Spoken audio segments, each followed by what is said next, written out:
اللہ تعالیٰ ان لوگوں کی قربانیوں کو قبول نہیں کرتا جو 3 بکرے 4 خصی لائے اور ذبح کرتے ہیں اور دکھاتے ہیں کہ دیکھو پہلے دن بھی ہم نے قربانی کی، دوسرے دن بھی کی، تیسرے دن بھی کی، لوگوں کو دکھا رہے ہیں دیکھو اللہ نے مجھے دیا تو میں اتنی کر رہا ہوں۔ اللہ کہتا ہے میرے بندو 3 نہیں 30 بکرے، 30 نہیں 300 خصی، 300 نہیں 3000 خصی ذبح کر ڈالو۔ یاد رکھنا تمہارے ان جانوروں کا خون اور گوشت ہمارے پاس نہیں آتا ہے۔ لَن يَنَالَ اللَّهَ لُحُومُهَا وَلَا دِمَاؤُهَا، تمہارے ان جانوروں کا خون اور اس کا گوشت ہمارے پاس نہیں پہنچتا۔ وَلَٰكِن يَنظُرُ، اللہ فرماتا ہے وَلَٰكِن يَنَالُهُ التَّقْوَىٰ مِنكُمْ، او میرے بندو میں تو تمہارے دلوں کا تقوی دیکھتا ہوں، تمہارے دلوں میں کتنا اخلاص ہے، خلوص ہے، وہ میں دیکھتا ہوں، تقوی دیکھتا ہوں۔ لوگ بیان کرتے ہیں نا، آپ نے بھی سنا ہوگا اپنے علاقے میں بہت سی تقریریں ہوتی ہوں گی قربانی کے دنوں میں، تو کہتے ہیں کہ یہ حدیث لوگ بڑے شوق سے بیان کرتے ہوں گے کہ قربانی کا کتنا ثواب ہے، اللہ تعالیٰ ہر ایک بال کے بدلے میں ایک نیکی دے گا۔ مولانا لوگ بیان کرتے ہوں گے، جبکہ یہ حدیث صحیح ہے ہی نہیں۔ قربانی کے ہر بال کے بدلے میں ایک نیکی۔ صحابہ نے پوچھا اللہ کے رسول اگر بال نہ ہو، اون ہو تو، جیسے بھیڑ ہوتا ہے، مینڈھا ہوتا ہے اور اس پہ بال نہیں ہوتا تو اون ہو، تو اللہ کے نبی نے فرمایا ہر اون کے ایک ریشے کے بدلے میں ایک نیکی۔ یہ حدیث ہی نہیں صحیح۔ آپ خود بتائیے، میں غریب ہوں لیکن ایک خصی کرنے کی طاقت ہے میرے پاس، میں لے آیا۔ مولانا مجیب الرحمان صاحب بہت امیر ہیں، پیسے والے ہیں، یہ 4 بکرے لائے۔ اب میرے بکرے میں، میرے خصی میں بال، اگر ایک آئیڈیا بتا رہا ہوں، مان لیجئے 2 لاکھ بال ہیں تو ہمیں نیکی کتنی مل رہی ہیں؟ 2 لاکھ۔ اور مجیب الرحمان صاحب کے 4 بکرے ہیں، ان کے 4 بکروں میں بال ہو گئے 8 لاکھ، تو ان کو 8 لاکھ نیکی مل رہی ہے۔ یہ عقل میں بھی نہیں آتی یہ بات۔ بال کی کوئی چیز ہے ہی نہیں۔ ہمارے یہاں خلوص ہے، ہم اللہ کے لیے کر رہے ہیں، اس لیے ایک ہی کی طاقت ایک کر رہے ہیں۔ مجیب الرحمان صاحب لوگوں کو دکھانے کے لیے کر رہے ہیں، دیکھو 4 کر رہے ہیں۔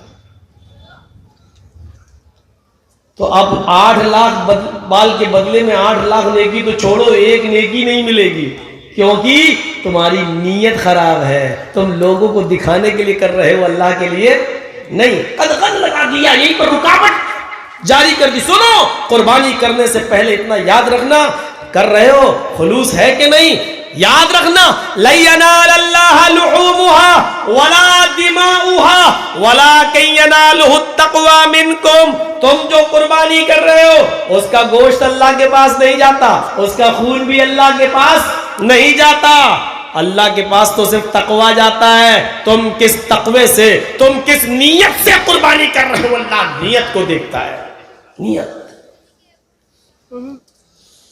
وعن عمر بن الخطاب رضی اللہ تعالیٰ عنہ قال سمعت رسول اللہ صلی اللہ علیہ وسلم یقول انما الاعمال بالنیات وانما لكل امرئ ما نوى فمن كانت هجرته الى الله ورسوله فهجرته الى الله ورسوله ومن كانت هجرته لدنيا يصيبها او امرأة ينكحها فهجرته الى ما هاجر اليه۔ رواہ البخاری و مسلم، یہ حدیث بخاری اور مسلم دونوں کے اندر موجود ہے۔ حضرت عمر فاروق رضی اللہ تعالیٰ عنہ فرماتے کہ میں نے اللہ کے نبی سے سنا، اللہ کے نبی فرماتے انما الاعمال بالنیات، تم جو بھی عمل کرتے ہو تمہارے سارے عملوں کا دار و مدار نیت پر ہے۔ تم جو بھی عمل کرتے ہو ان عملوں کا ڈیپینڈ آپ کی نیت پر ہے. نیت اچھی تو عمل قبول، نیت بیکار تو عمل بیکار. نیتوں پر ڈیپینڈ ہے. اور کس کا؟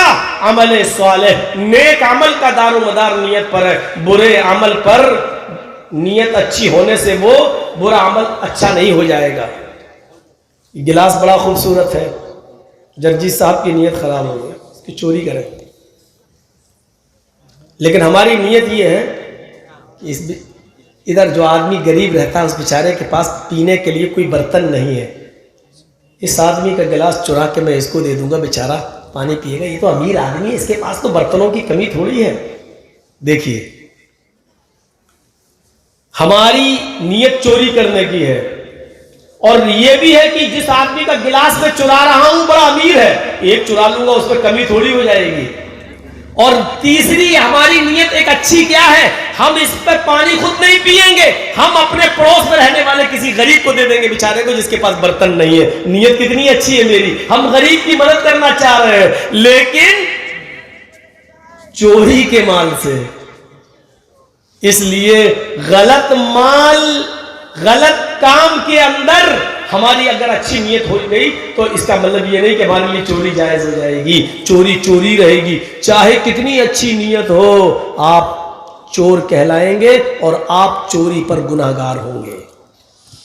آپ اس میں پانی پیے بھی نہیں، غریب کو ہی دے دیں، پھر بھی آپ گناہگار ہوں گے، کیونکہ آپ نے غلط طریقے سے کسی کا گلاس چرا کر آپ نے کسی غریب کی مدد کی ہے. آپ اس سے مانگ سکتے تھے، بھائی تیرے پاس تو اتنا ہے، ایک دے دے، تیرا کیا بگڑ جائے گا، اس غریب کی مدد کر دوں میں، اس کو دے دیتا ہوں. آپ مانگ سکتے تھے لیکن آپ نے مانگا نہیں، آپ نے چوری کی، اس لیے یہ کام غلط ہے. آپ کو گناہ پڑے گا، غریب کی مدد کرنے کے باوجود بھی گناہ پڑے گا. مجیب الرحمان صاحب کی جیب سے 1 لاکھ روپے چرا کے ہم پڑوس کی مدد کر دیتے ہیں، بیچارہ اپنی لڑکی کی شادی کر دے گا. ہم نے 1 روپیہ بھی نہیں لیا، اس غریب نے لڑکی کی شادی بھی کر دی، لیکن ہم ٹھنڈی سانس لے رہے ہیں، چلو بیچارے کی ایک غریب لڑکی کا گھر بس گیا. لیکن ایسا کرنے سے ہمیں ثواب نہیں ملے گا، کیونکہ ہم نے غلط کام کیا، اس کے ہم اس کے گناہگار ہوں گے. اس لیے اللہ کے نبی نے فرمایا، اے صحابیوں تم ہجرت کر کے مکے سے مدینہ جا رہے ہو، نیتیں اپنی صاف رکھنا. فمن کانت ہجرتہ الی اللہ ورسولہ، جس کی ہجرت اللہ اور اس کے رسول کے لیے ہوگی، فہجرتہ الی اللہ والرسول، تو اس کی ہجرت اللہ اور اس کے رسول ہی کے لیے مانی جائے گی. لیکن آئے مکے کے لوگوں، مدینے میں انصاریوں کی لڑکیاں بڑی خوبصورت ہیں، حسین و جمیل ہیں. مدینے میں انصاریوں کی لڑکیاں بڑی خوبصورت ہیں اور حسین و جمیل ہیں. تم لوگوں میں سے بہت سے لوگ ہو سکتا ہے اس نیت سے مدینہ ہجرت کرنے جا رہے ہوں کہ ہم وہاں جائیں گے اور مدینے کی انصاریوں کی لڑکیوں سے ہم نکاح کر لیں گے، یا مدینے کے انصاری بڑے مالدار ہیں، ہماری وہ مدد کریں گے، جس کے پاس 2 گھر ہوں گے وہ 1 گھر دے دے گا، جس کے پاس 2 کھیت ہوں گے وہ 1 کھیت دے دے گا، جس کے پاس 2 جانور ہوں گے بھیڑ بکری وہ 1 ہمیں دے دے گا. یعنی مال لینے کے لیے، دنیا کمانے کے لیے، یا ان کی لڑکیوں سے شادی کرنے کی نیت سے اگر تم جا رہے ہو تو سن لو، وَمَنْ كَانَتْ هِجْرَتُهُ لِلدُّنْيَا يُصِيبُهَا، اگر دنیا پانے کے لیے ان کے مال و دولت پر تمہاری نظر ہے، او امرات ينكحها، یا ان کی کسی عورت یا لڑکی سے تمہاری نیت نکاح کرنے کی ہے، اور اس لیے تم مکہ چھوڑ کے مدینہ ہجرت کرنے جا رہے ہو، تو یاد رکھنا تمہاری ہجرت اللہ اور اس کے رسول کے لیے نہیں ہوگی. فَهِجْرَتُهُ إِلَى مَا هَاجَرَ إِلَيْهِ، پس جس چیز کی تم نے نیت کی ہے تمہیں وہی ملے گا. یعنی لڑکی تمہیں مل جائے گی، مال و دولت تمہیں مل جائے گا، لیکن تمہاری ہجرت اللہ اور اس کے رسول کے لیے نہیں مانی جائے گی. کلیئر کر دیا، صاف کر دیا. بخاری شریف جب آپ کھولو گے، پنہ الٹو گے، تو آپ کو سب سے پہلے یہی حدیث ملے گی بخاری شریف کے اندر. پہلی حدیث، جانتے ہو امام بخاری نے پہلی حدیث کیوں نقل کی ہے بخاری کے اندر؟ یہ امام بخاری کی عقل کو داد دینا پڑے گی.